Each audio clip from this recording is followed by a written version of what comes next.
I, the one I know best, am color wonder with because, moon smiles at, between and without, fog of doubt disappearing, fleeting, and shouts across valley, the cause and the way, the lone and the mainstay.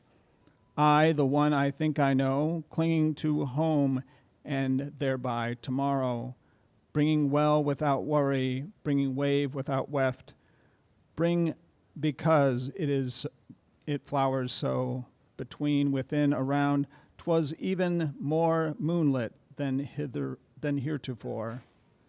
You, the one I know too best, casting pearls of weather and sunny, and strings of remember and someday, while because smiling back, sunlit by dawn's own beauty is, we, the two as one are best, giving in, between, go and madly, between, yield and forever, our last and first is, will be.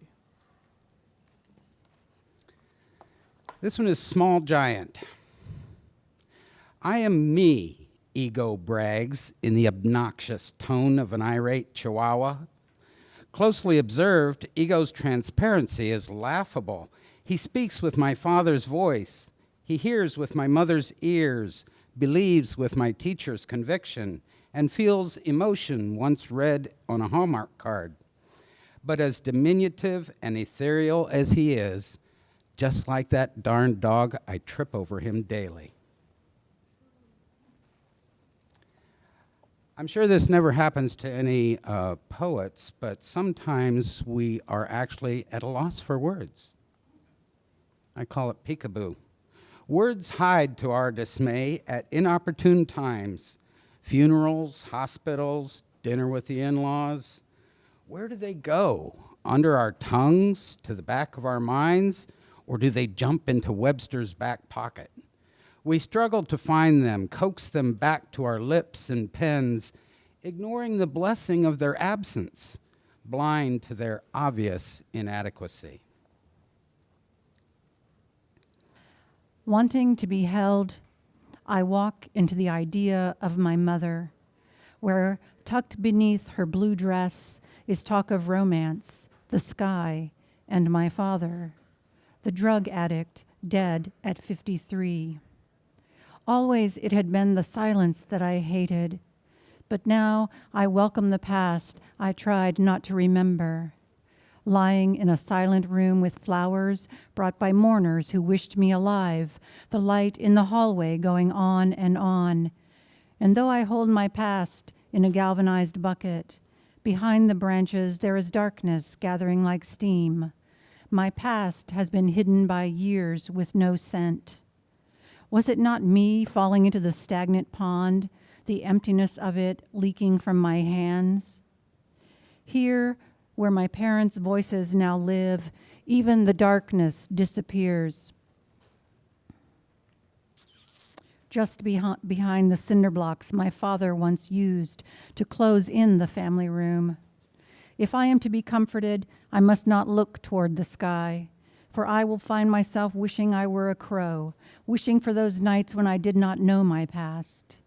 I am a person whose windows might fill with slivers of loneliness, a person who might give away all the stories she owns, a person who once wished away her parents' death.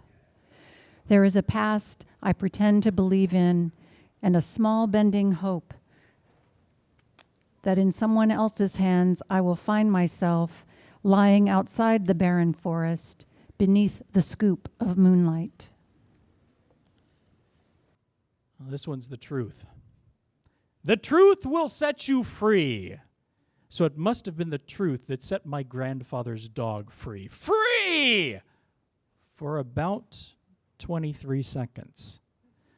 The truth is, dogs chase cars. The truth is, front doors are for safety. The truth is, screen doors are temptation. Freedom within view. You can smell the excitement as the screen door lets the breezes in to tickle your sensitive canine nose. Ruh-roh, I smell excitement. A screen door is only as good as the most careless grandchild. My little brother couldn't reach the latch any better than my grandfather's loyal friend, a friend who had been watching me open the door as intently as eating at the dinner table. The food that dropped from the table proved I was the one to watch. I was the bringer of truth. I was the bringer of freedom, the truth of free table scraps, the truth of free open spaces, freedom to chase cars, freedom to catch cars. 23 seconds of freedom.